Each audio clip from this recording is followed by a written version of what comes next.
promoting dialogue.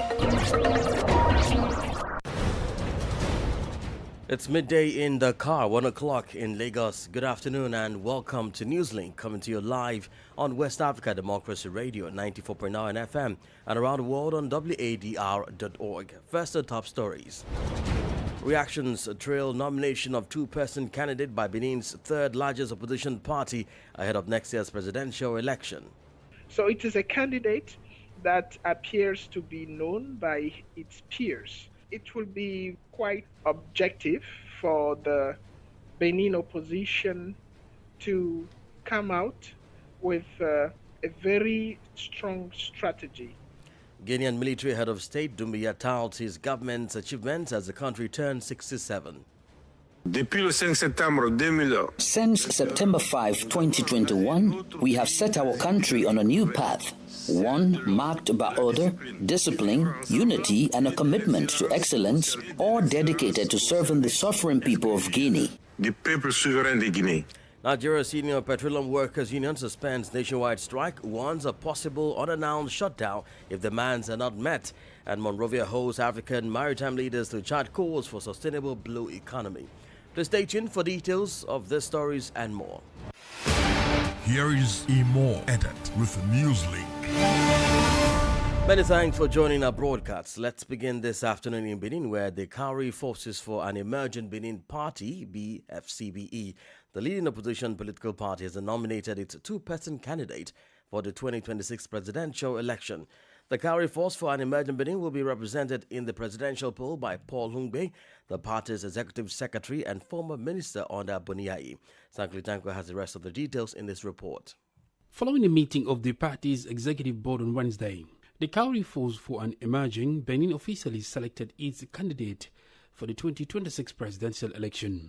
Already expected to represent the party in the presidential election, it was no surprise that Paul Hungbe, the party's executive secretary, was appointed. A choice that has so far gone unchallenged within the political party. It now remains to be seen who his running mate will be. There will ultimately be no FCBE Democrats political coalition to challenge the running party in the presidential election. The two opposition parties will ultimately not allow to produce a joint presidential candidate. The Democrats, the main opposition party, sponsored by former President Yai Boni, are still in consultation to designate their candidate. The name will be announced in the coming days. As a reminder, the presidential movement nominated its candidate in early September, Ramold Wadr, the current Minister of Finance, who is very close to outgoing President Patrice Talon. Along with his running mate, Mariam Chubi Talata Zime, they will be sworn in on October 4th in Parakou, northern Benin. Note that the nomination process for the April 2026 presidential election will be open from October 10th to 14th. Our correspondent in Cotonou, Aziz Adam filed the report and voiced by Sankle Janko. The crossover to Guinea as the nation celebrates its 67th independence anniversary today, Thursday. The day before, the transitional president, General Mamadi Doumbouya, addressed the nation with a speech focusing largely on the economy, the current state of affairs, and a look to the future. The Guinean military head of state gave a positive assessment of his government's reforms and achievements while projecting Guinea into what he calls a new dynamic. Abdullah Hassan completes the story.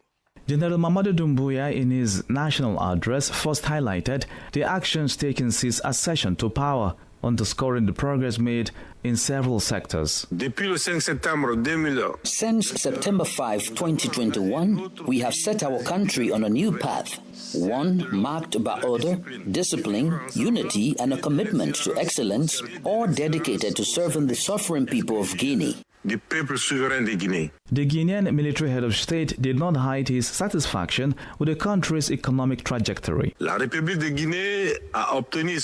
Republic of Guinea has achieved its first ever sovereign credit rating, graded B+ with a stable outlook. This milestone marks a significant chapter in the country's history, reflecting the credibility of its reforms and the trust of the international financial community. This recognition elevates Guinea to the position of the second largest economic power in French-speaking West Africa, paving the way for access to competitive and sustainable financing to support national priorities.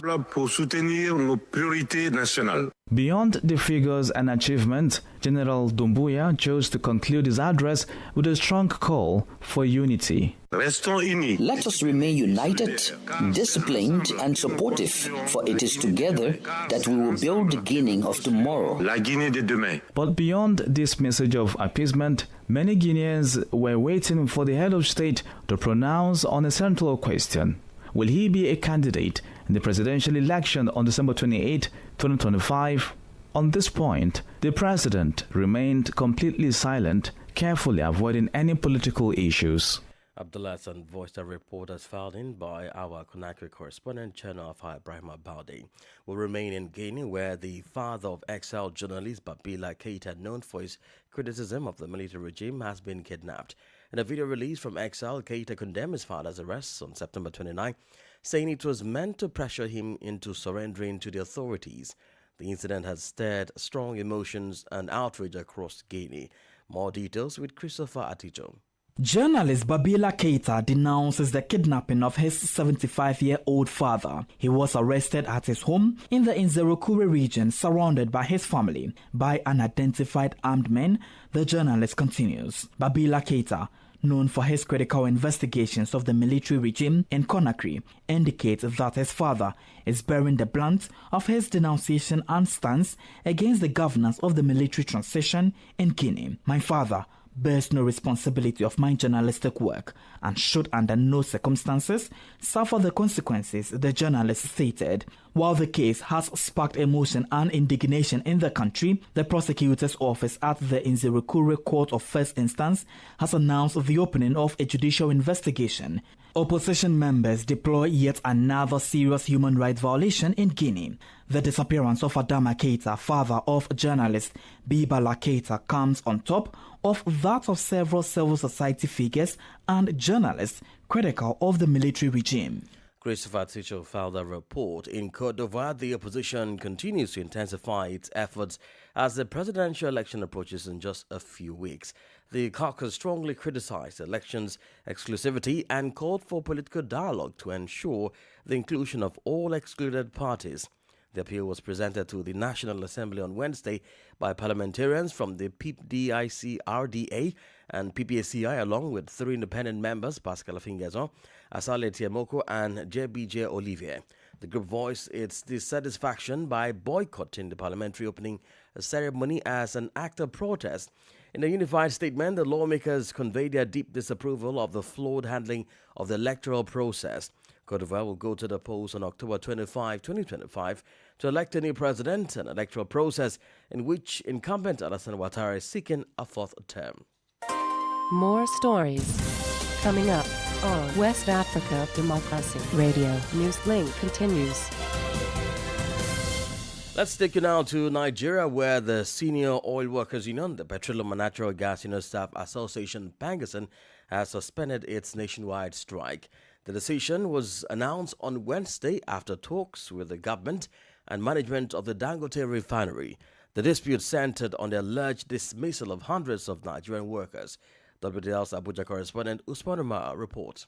The suspension follows a meeting brokered by Nigeria's National Security Advisor and Labour Ministry after days of tension between Pangason and Dangote refinery. Union leaders had accused the refinery of illegally sacking more than 800 Nigerian workers and replacing them with foreigners, allegations the company denies. Dangote maintains that only a fraction of its workforce was affected in what it described as a restructuring for efficiency. The Minister of Labour, Mohammed Dingyadi, confirmed the dispute had been resolved, adding that dismissed staff would be redeployed to other Dangote subsidiaries without loss of pay. He stressed that unionization was a fundamental right and that no worker would be victimized.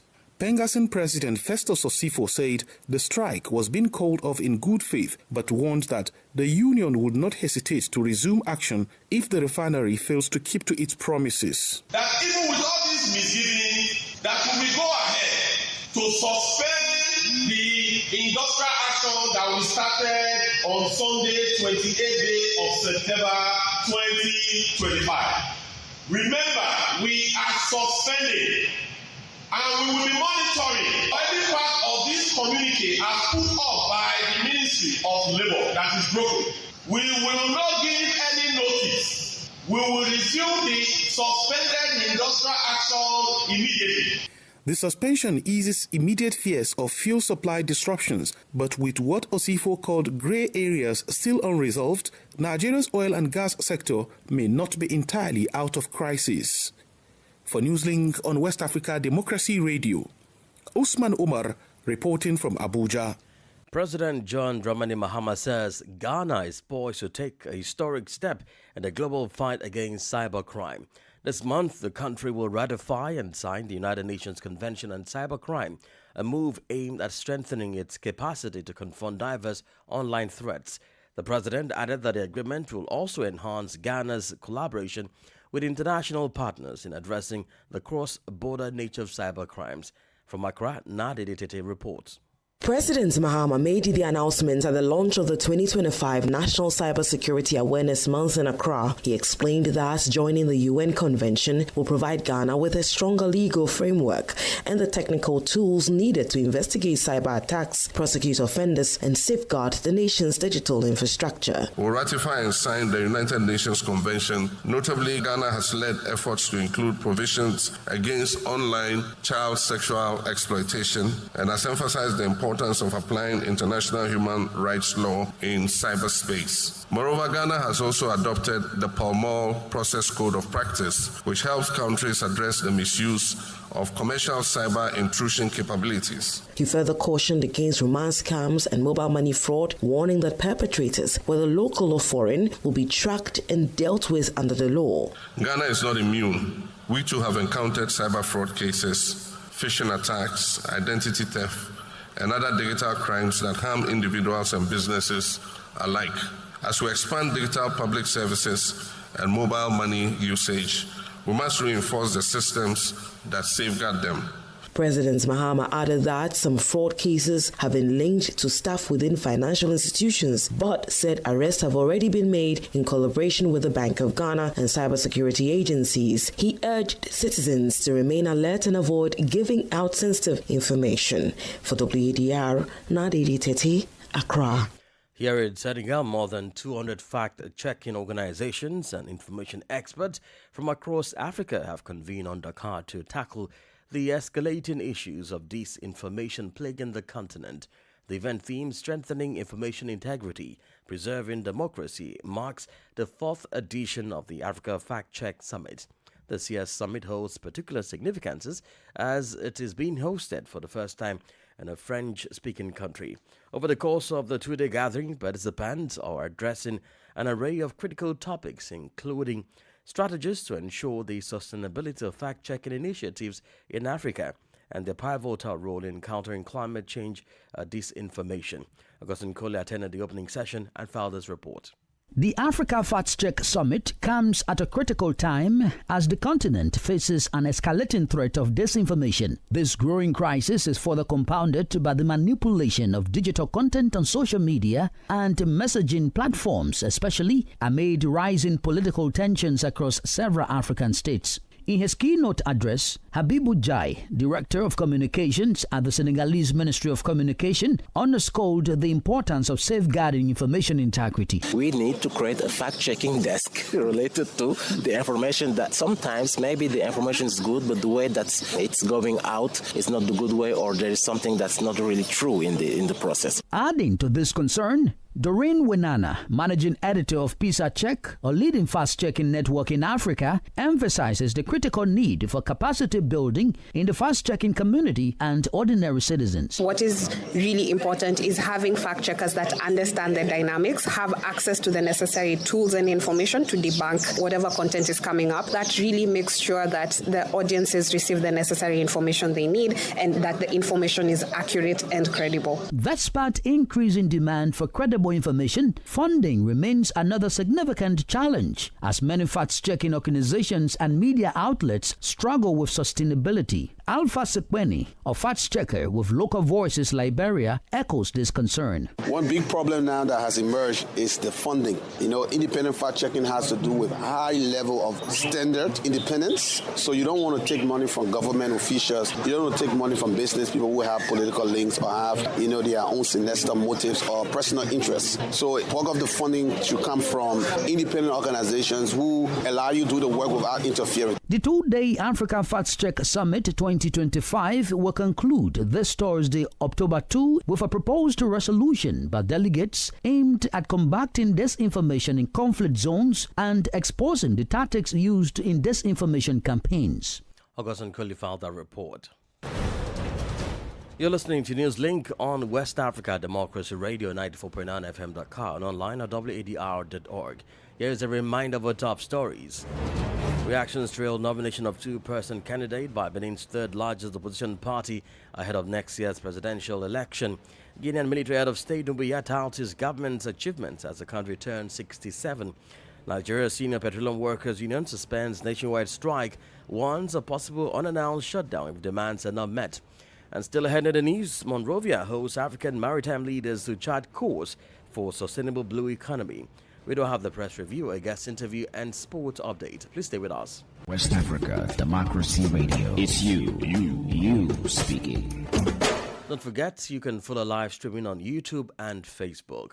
In Monrovia, over 200 delegates from more than 40 African nations and international partners have convened for the 8th Association of African Maritime Administrations AMA Conference. The meeting, which began on Tuesday, will run until Friday, October 3, 2025, under the theme Safeguarding Our Ocean, Promoting Decarbonization in Shipping, and Exploring Africa's Blue Economy Potential.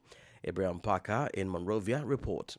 Commissioner Nito Zasalai of the Liberia Maritime Authority in his welcome address urged collaborative action to overcome challenges such as piracy and environmental threats, emphasizing the sector's potential to position Africa as a maritime powerhouse. Many African countries are still determining the appropriate institutional structure for exploring its opportunities. While some countries have chosen to create separate ministries and departments for the blue economy, others, including Liberia, have chosen to incorporate it under existing ministries and agencies. Mario Williams, speaking on behalf of the European Union, reaffirmed the long-standing partnership and shared commitment to marine conversation between Liberia and the EU. Aiming to achieve climate neutrality by 2050, the EU is working fervently to meet this target through the Fit for 55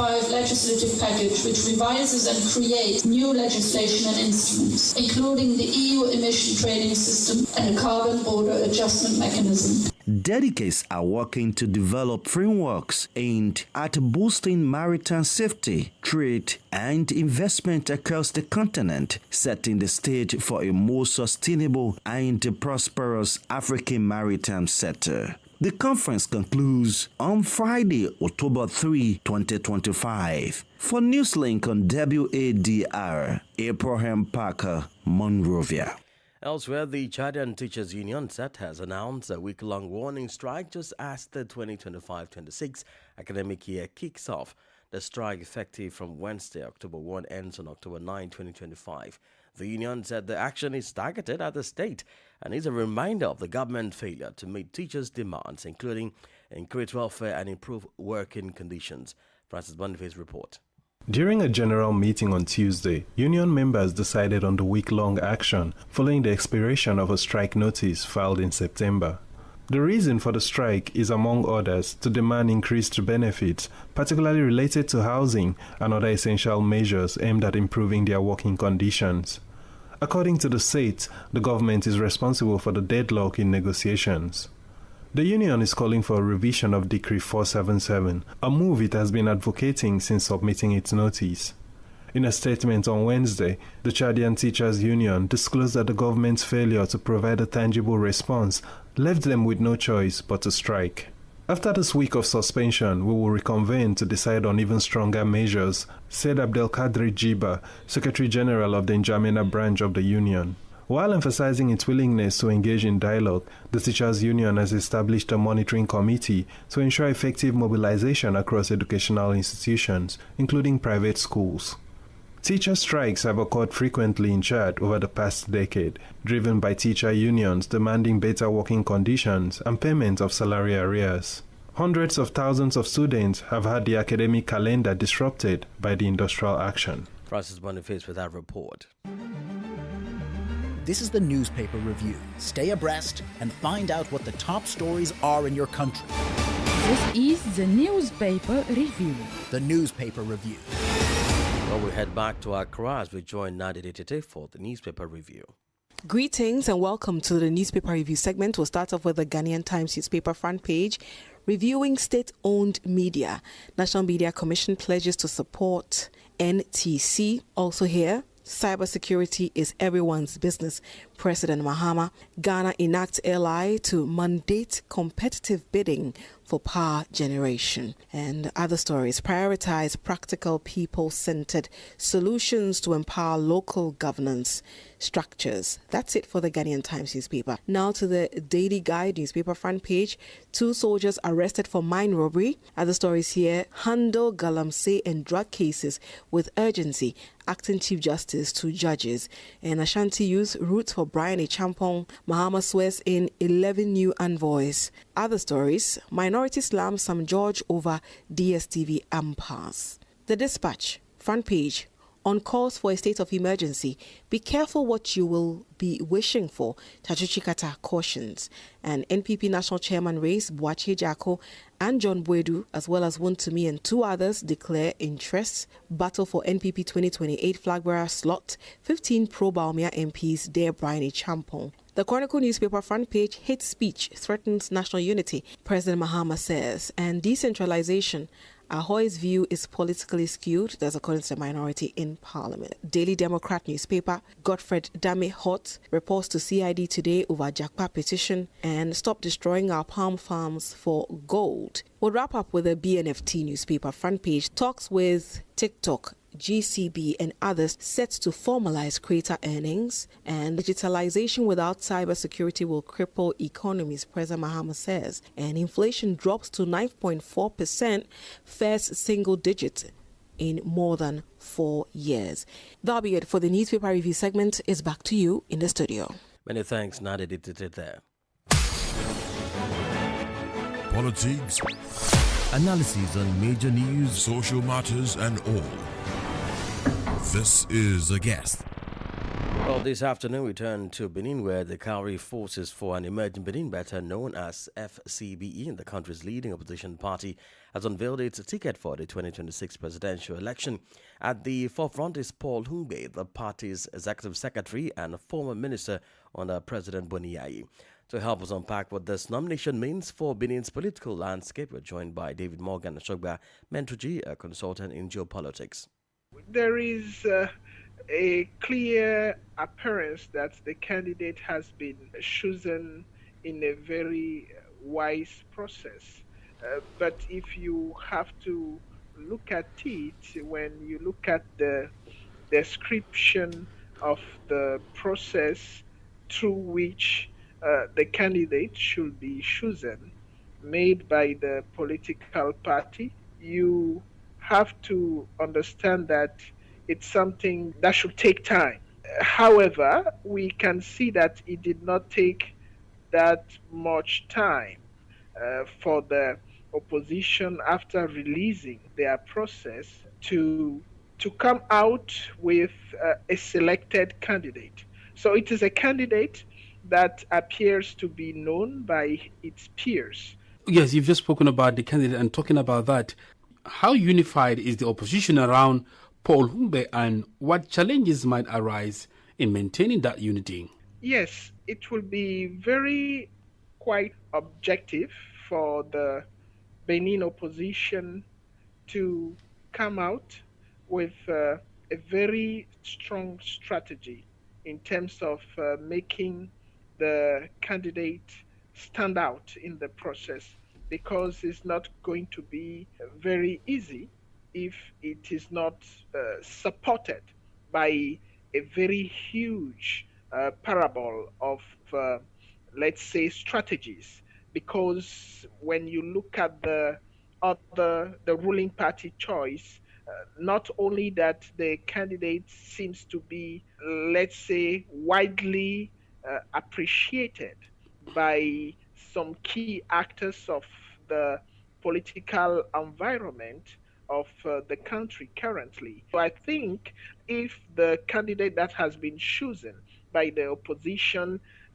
is back up with a strategy that will allow the opposition to get some key strategic support, be it officially or officious, from the ruling party's side, it will be quite difficult to get a certain result when it comes to focusing on the power of the political actors. However, the power remains to the people. If their strategy is quite efficient towards the people, it's very clear that we will have to be dealing with a constructive approach when it comes to what will be the competition when it comes to the run for the presidential election.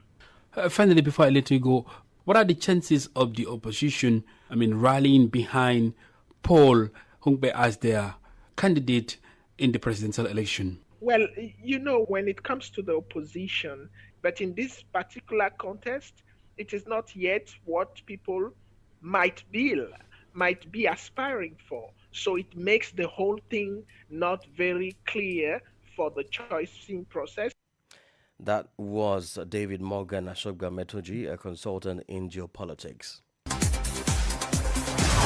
And for sport news, Morocco dealt a big blow to Brazil in the ongoing Under-20 FIFA World Cup in Chile. Well, Sankle is here for the details. Sankle. Yes, right there. You're right, that because Morocco's young guns are on fire at the Under-20 World Cup in Chile, storming into the round of 16 with a game to spare. After shocking Spain 2-0 in their opener, the Atlas Lions pulled off another upset, this time beating Brazil 2-1 in the thrilling class. Elsewhere, in other news, Guinness striker Sekou Guirassy continued to impress in Germany, getting onto the score sheet against as Borussia Dortmund cruised to a 4-1 win over Athletic at the Signal Iduna Park. Guirassy was a constant threat all evening, setting up one, scoring another. And of course, match day 2 of UEFA Champions League wraps up on Wednesday evening. PSG left it late but did the job, edging Barcelona 2-1 with a 90-minute winner from Gonzalo Ramos in the thrilling night of Champions League action. Manchester City were held to a 2-2 draw in Monaco despite a first half brace from Erling Haaland, while Arsenal maintained their perfect run with a 2-0 win over Olympiacos. Newcastle bounced back in style, smashing Union Saint-Gallen 4-0, and Dortmund cruised past Athletic Bilbao, like I said, with Sekou Guirassy of Guinness scoring there. Elsewhere, Napoli, Juventus, Bayern Leverkusen, and Karabakh all featured in this night, packed with goals and drama across Europe. Indeed, I think some of them will be happy for winning their second legs. Yes, of course, some will be very happy. Some have bounced back. We've seen but some shocking results. For example, your Liverpool was beating. Barcelona were also beaten yesterday evening. But interesting results. But of course, and Morocco is doing pretty well in the World Cup Under-20. Yeah, exactly. We look forward to see what plays out between them and who makes it the round of 16 as well. Yes, indeed. Thank you, Sankle. And that's sport news. With that, we wrap up this edition of Newslink from West Africa Democracy Radio 94.9 FM Dakar. Thank you for listening. And many thanks to Mustafa Ismaila Kamara and Maudo Juf for the technical support. Well, let's keep the conversation coming on all of our social media platforms, X, Instagram, TikTok, at WDR English. Coming up at the bottom of the hour is a repeat broadcast of a flagship environment program, Enviroscope. I am Imo Edit. Good afternoon.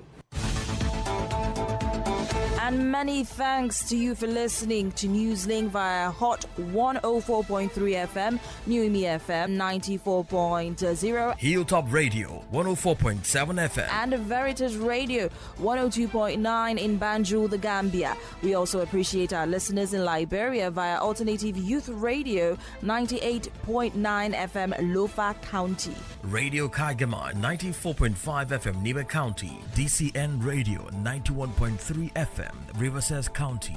Wakat FM Radio, Baga, Liberia. Radio Baf FM 91.3 Sierra Leone in Nigeria and Love 104.5 FM Abuja. For you listening via Radio Pad 95.1 Damango, Savannah region, and on Royals FM 104.7 Wenchi, Ghana, we say a big thank you. Remember, West Africa Democracy Radio is all about you, your views, and your opinions.